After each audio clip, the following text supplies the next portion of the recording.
行转爱照。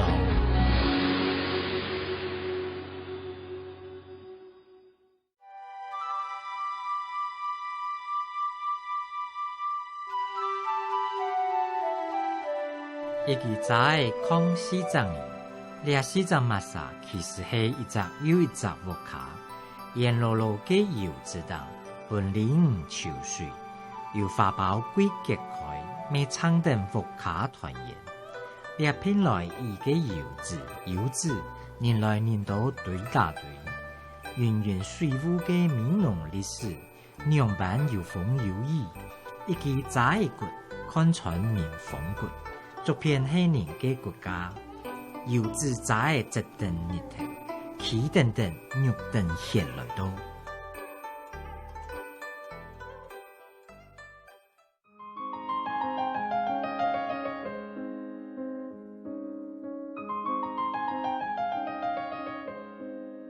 打开一把古朴的油纸伞，这上面不仅承载了中国老祖先千百年的智慧，这更是千百年来庶民百姓生活的必需品。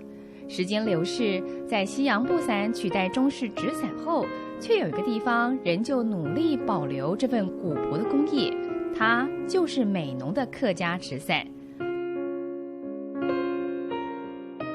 冬季的美浓，厚重的山岚，水汽弥漫，看似带了一层白纱，因为地形靠山，美浓经常下雨。从日治时代开始，这里的制伞业就非常兴盛。在我们小时候，在民国大概40-50年代的时候，纸伞是我们一般生活的用品。但是到了大概50几年、60年的时候，布伞出来以后，那纸伞就慢慢的就没有人在用。那当然了，一方面是容易破掉，再来是又比较贵，那也比较重，所以大概在60几年的时候，民国60几年的时候，几乎是纸伞就已经将近快要没有了。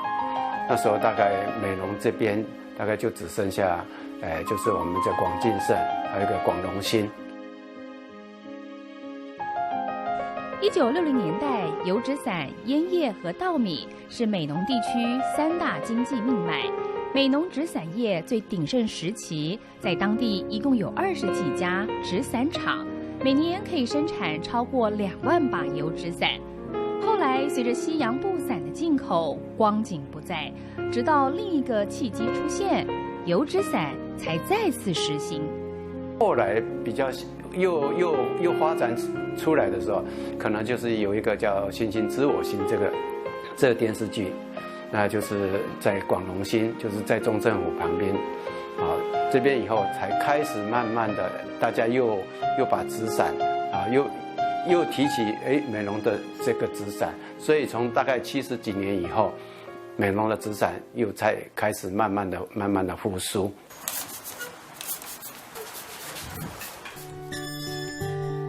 这是在贴伞的边缘，因为当初是用这个棉线，有看到棉线吗？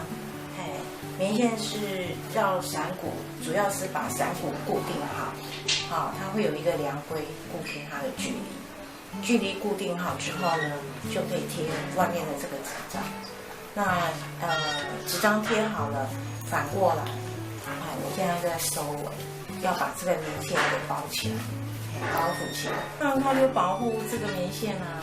因为棉线你若是没有把它包覆起来的话，可能你一扯一下，就伞就坏掉了。一把油纸伞分为伞骨、糊纸、上油、装顶4大部分。在早期，这4个部分分别是由4个师傅所掌管，传授徒弟制伞技术。而且限定每一个人只能学1种，3年才能出师，所以制伞速度相当缓慢。这家油纸伞厂第一代老板林响铃是当年唯一将4个部分全都学齐的制伞师傅。它是属于也算是潮州伞当然也叫做唐伞所以就很传统的一个这个手艺不管是取材跟制成都有老祖先的智慧。要制作一把油纸伞，相当耗费人力和时间。从伞骨开始制作，材料取自南投的孟宗族，因为坚硬而富有弹性，经过锯竹、刨竹、削骨，制作成伞骨、伞头和骨架，一把纸伞逐渐形成。那您觉得做伞最困难的地方或最辛苦的地方是？从头到尾都很困难，没有一个地方是简单的。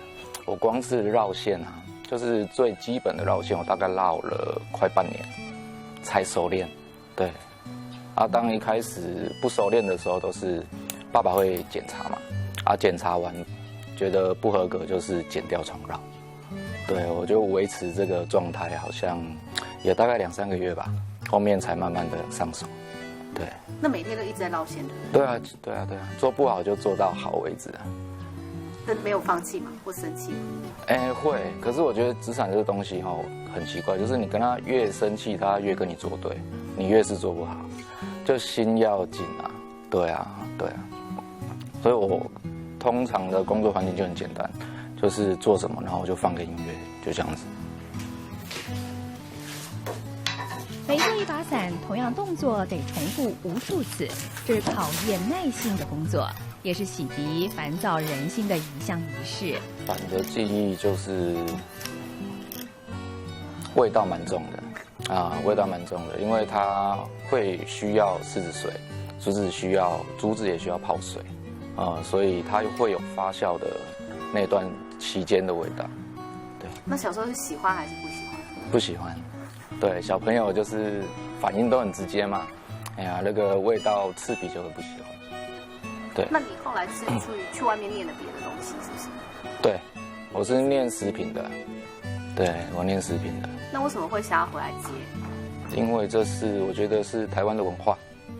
如果不接，可能就没了。传统的纸伞全靠手工，一个步骤都马虎不得，该拉圆就一定要拉圆，否则伞绝对撑不开。上油时得花时间等它阴干，就急躁不得。如此耗费精力，都是为了让拿到伞的人可以用的舒心。早期的纸伞的模式，那它的做法跟我现在的做法是有点不太一样的，它比较费工。它是一片一片贴的，那这个是整片贴，那一片一片贴，其实它有它的怎么讲，有层次的美感，所以我们刚开始我们都是比较朝向那个方向，后来才有剪纸的。那可是我发现普罗大众都不喜欢这样子的一个，好像没有书画那种感觉，他们都认为说书画是好像就是他们认为的传统伞，但是跟我们的认知是不一样的。以前传统伞它就是素面的，它的功能就是雨伞。美浓的油纸伞制作精巧，伞面多以中国书画为主，每个步骤都是纯手工，经过钻孔、穿线，一顶圆形的纸伞骨架成型后，将扇形的棉纸用棉籽油一片一片粘在骨架上，再经过曝晒，涂上防水桐油，一把油纸伞终于大功告成。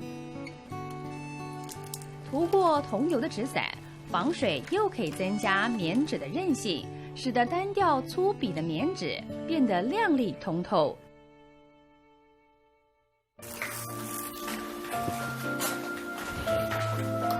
我原本是学测量的，对，然后因为有一些关系，所以我又跳到另外一个地方短暂去做一些铁工，对，然后因为受伤的关系，就在家里休养。小时候我几乎都不爱待在家里，对，为什么？很野啊，很喜欢在外面跑。我是跟哥哥学的，目前还是依照爸爸的方向，对，去顺从他的意思去做纸伞这件事情。一把把油亮鲜艳的纸伞就这样随意地摆在花园的各个角落，有的才刚糊好纸，有的已经上好色，趁着中国风的传统花园，呈现一种复古的美景。其实现在我们一般的人对伞都有一个误解，就觉得说，伞都不能送，送伞就会散掉。其实伞它是一个好的东西，我们从古时候对伞的一个这个解释，伞字就表示有很多很多的人，它可以庇佑非常多的人，所以伞其实它就是一个可以保佑、保护还有辟邪作用。那其实像在做伞的人，他们对伞的要求很高。我们讲一个伞做得好不好，它有没有圆？有没有圆？不圆的伞，它撑不出来，撑不起来，也打不开。所以我们一般对伞的话，要求就是要有圆。其实，所以伞其实是一个，如果送伞，其实是有缘才可以送。这伞是有缘才可以送伞。那你不用的时候，我们是有合起来，我们将要把它合起来。所以伞是一个有缘有合。美浓油纸伞产业的引进有2种说法。相传在日治时期，当地士绅林阿贵和吴振兴请中国制伞师傅来台传授技艺，而另一种说法则是广东梅县制伞师傅郭玉琴渡海来台，落脚于高雄美浓定居，将技术传给美浓人。早期美浓纸伞厂都以广字命名，像是广振兴、广德兴、广荣兴、广美兴等。在那个年代就是日据时代，台湾的日据时代就大陆的师傅来美浓教这个手艺。当然，美浓有金主认为说，在美浓它是一个三面环山，常常下雨的地方，所以认为纸伞在这个地方会赚到钱。所以就请大陆师傅来教这个手艺，这个手艺在美浓保留了下来。当时一般的家庭的孩子有6、7个，很正常。只要有一个孩子是做纸伞的师傅，他就可以养活全家。是所有行业里面做纸伞业的师傅，他的待遇是最好的，是这样子。所以在美浓就很自然的，一户人家有30把的纸伞的家庭很多，那个时候的纸伞，一把纸伞是差不多1碗板条的价位，就是那么平常，因为它很实用。油纸伞是高雄美浓地区特有的文化意象，在客家人的生活中扮演着重要的角色。除了实用性的遮风避雨之外，还带有一种吉祥的寓意。我们现在在一般的结婚的礼俗里面都会用撑伞，其实撑纸伞是一个很好的，因为撑着纸伞的话，它是有纸才会有孩子，所以我们在结婚的时候都撑伞。那现在就因为撑伞是一个辟邪作用，那现在就已经衍生出另外一个要用米胎，其实它也是要辟邪的。早期是以撑伞。那我们客家人在早期的话，结婚的时候撑伞一定要撑油纸伞，才会多子多孙，会有孩子。其实纸伞是一个非常好的东西。在神教上面是要跟着神教晃动的所以一定要很坚固。下雨。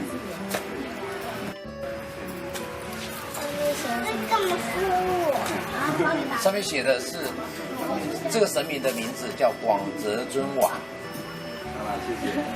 明黄色大伞映着蓝色天空，打开的那一刹那，旁边的游客都看呆了。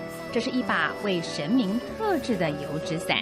做到这样子是这样的，我说不要跟我限制时间 ，OK 的。所以这把已经很久，已经半年有了。古人3年磨一剑，林荣军3年制一伞。这把伞是林荣军最得意的作品之一。随着时代演变，油纸伞不再普及，但在传统的科仪上还是少不了。早年的纸伞大多是素面，着重实用性。现在的美浓纸伞加上了绘画和题字，有了另一种不同的定位。很重要的是，把这个做出来的作品是值得人家收藏跟使用所以收藏譬如说当装置艺术，这些都可。所以现在很多都是依我这样子的，告知之后，很多都走这个方向，购买的人。美浓的油纸伞从100年前随着客家族群来到了台湾，历经没落和再兴，也终于发展出它独有的韵味。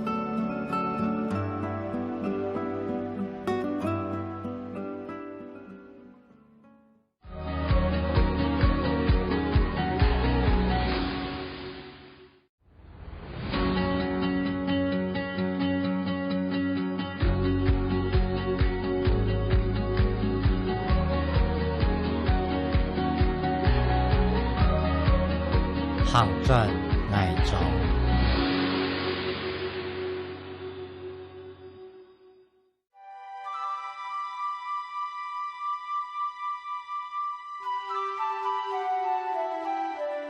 一記在康熙10年，這4張瑪莎其實係一隻又一隻木卡，沿路路嘅油脂等本領潮水，由花苞歸結開，未撐等木卡團圓。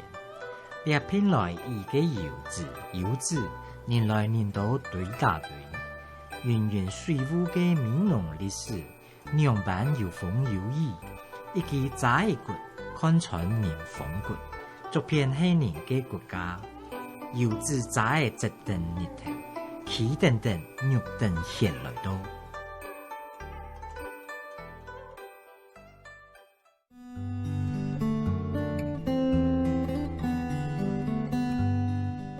林荣军是纸伞厂的第2代掌门人，爸爸林响铃也就是制伞厂创始人。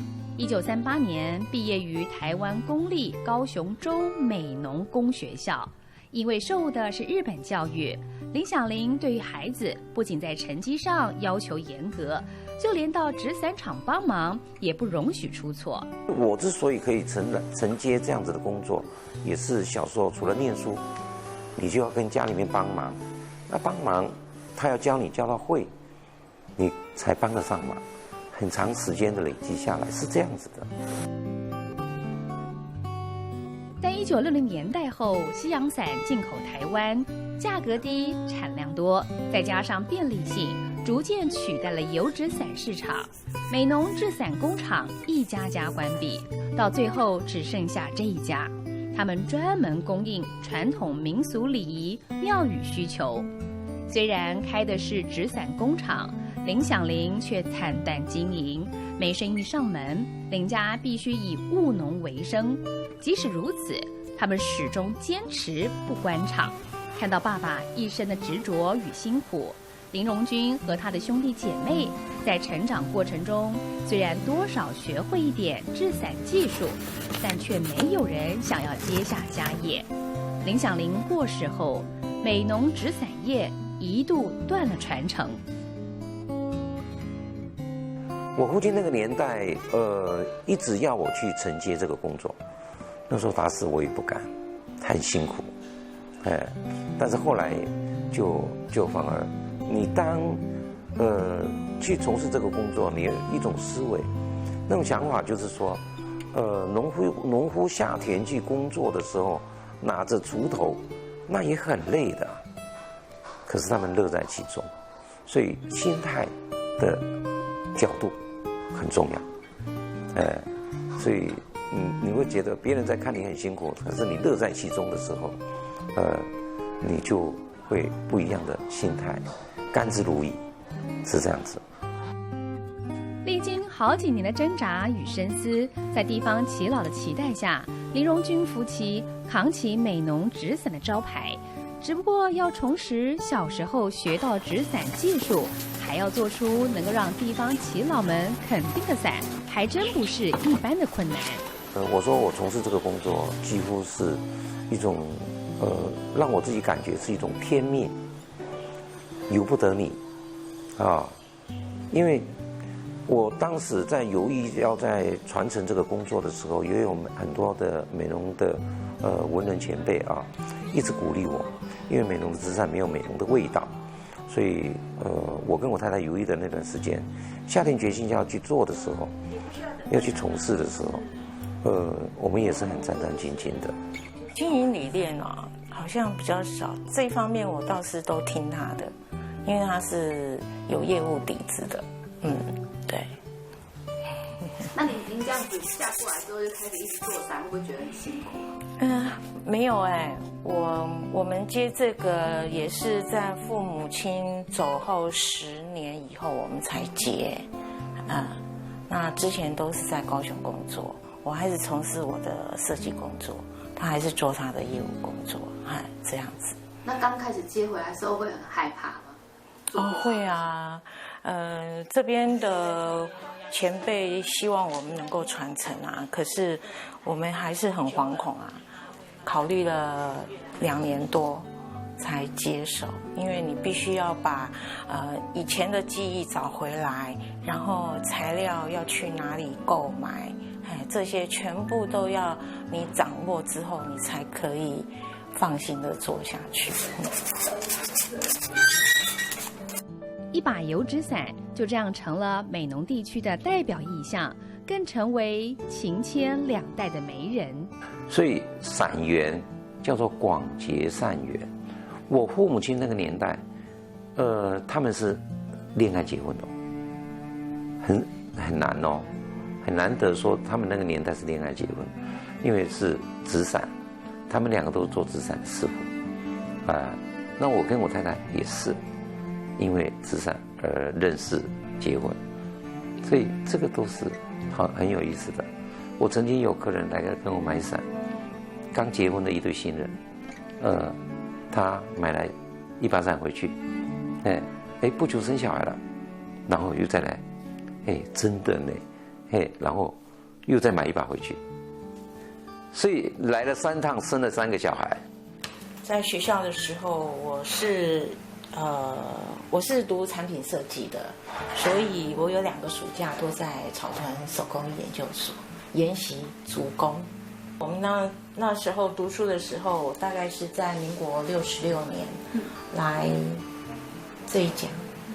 那时候美浓只剩下这一家，因为伞结缘吧。那当然我也是因为我的工作环境接触到的人都喜欢这样子的东西，所以他们知道我认识广金盛纸伞，所以他们会委托我去买纸伞，可能老板会比较特别服务吧，会帮我们送来高雄，所以就是这样子往返，就是频率比较多一点，是这样。学设计出身的吴建英嫁到林家后，发挥自己的长才，为原本古朴的美浓纸伞增添设计感。为了让美浓纸伞衍生实用功能之外的价值，吴建英在空白的伞面上作画，从此一人题字，一人作画，成了他们夫妻俩的分工默契。你跟太太有没有吵过架？常常。为什么？但是吵架是一种，其实是一门学问。吵什么？很多大大小小都会吵，吵的部分只有落个款位置不对就有的吵。好，所以这些都有，但是生活的那种磨合、那种默契，有时候在纸伞上看法不一样吵。因为我自己本身有学设计基础，他是没有的。那我们比较懂得有一些平衡感，什么三角构图啊，他是不懂得的。所以有时候图画好了，要请他写个字落款什么的。当然是字是最重要的，你一定呈现出来，一定是让这个画面是很有平衡感的。你若是字偏右边，它可能就整个就重心就不稳，就整个画就不好看。常会为了这个，然后当然经过几次他会稍微理解啦，那偶尔他也会脑袋稍微秀动一下，还是会犯这种毛病就是会为这个。林荣军、吴建英2夫妻讲究的点不同，不过都是为了呈现最完美的工艺品。现在的美浓纸伞不只可以拿来用，更是一项精美的艺术品。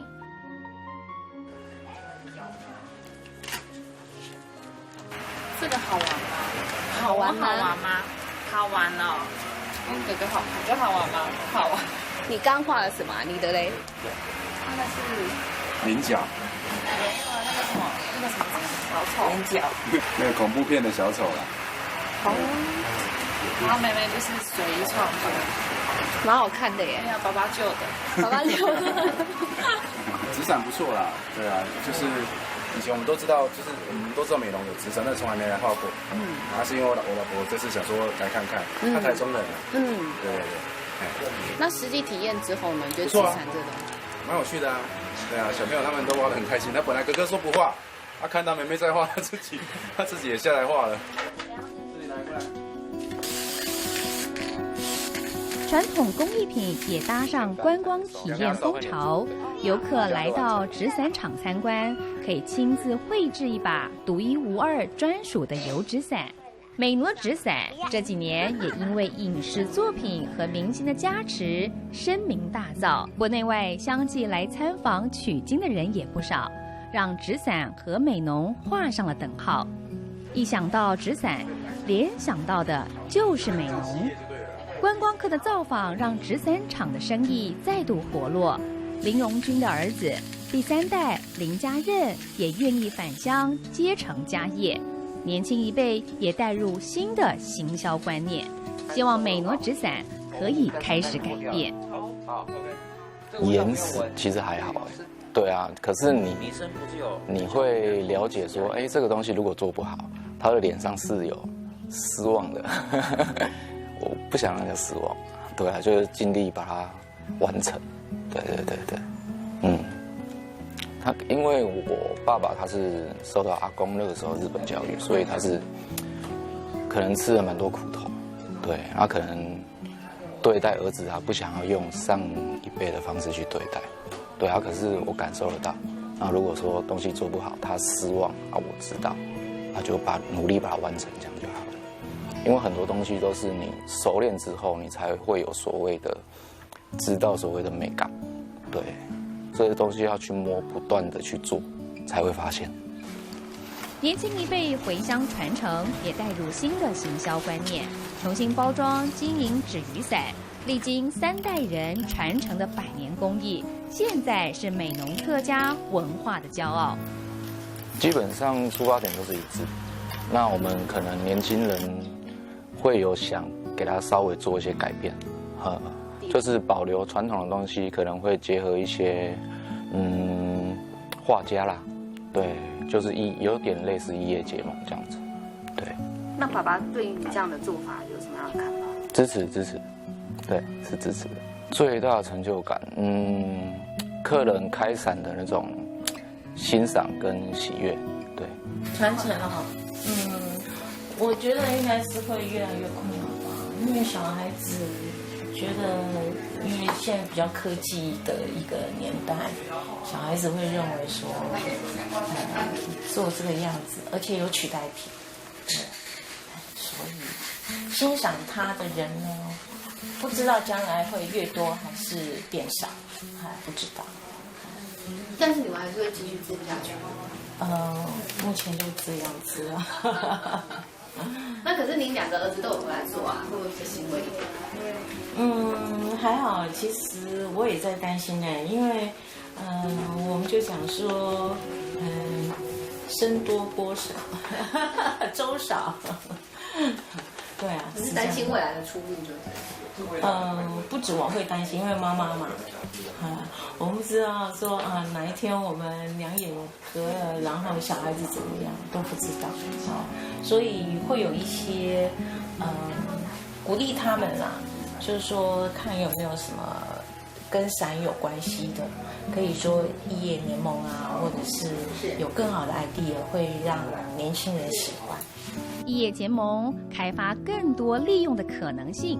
这是身为第3代的林家任接班后和老爸林荣军经营理念最不同的地方。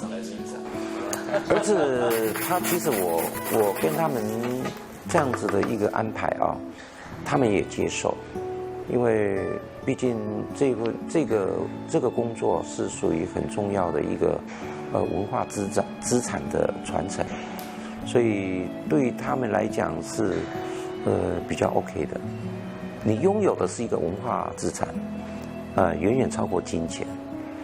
所以我刚刚就在讲说，跳脱了物质需求的年代，所以传承这个工作基本上是无忧的。对这个产业，你拥有的就是一个很大的文化资产，所以你在从事这个工作，基本上心态是骄傲的。美浓的纸伞工艺从过去的名声响亮、订单不断，走过兴衰，在林荣军一家人的坚持传承下，制伞家族以广结善缘的心，保留100年的文化资产，让美浓纸伞能够继续再撑100年。